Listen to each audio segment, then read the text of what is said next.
Hi అండి. అందరికీ నమస్కారం. Welcome back to our channel Sai Siddhi vlogs 145. నేను ఈ వీడియోలో అయితే పిండి ప్రమిదలు ఏ విధంగా చేసుకుంటాను మీకైతే చూపిస్తానండి.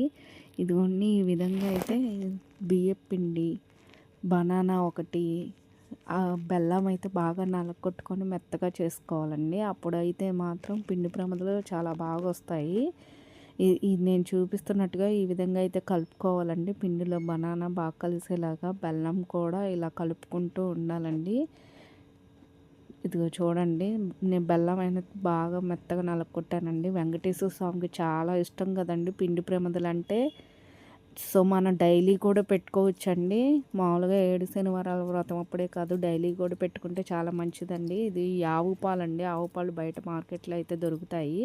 ఈ విధంగా ఆవు పాలు కలుపుకొని ఇట్లా చేసుకొని, ఇదిగో నేను చూపిస్తున్నట్టు ఇట్లా చేసుకుంటే చాలా ఈజీగా పిండి ప్రమిదలు అనేవి రెడీ అయిపోతాయండి.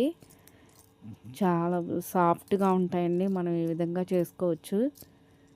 ఇదిగోండి చూడండి, నేనైతే 2వ వారం పూజ అనేది ఈ విధంగా అయితే వెలిగించుకున్నాను. అంతే గైస్, బాయ్. నా వీడియోస్ నచ్చినట్లయితే please subscribe to my channel.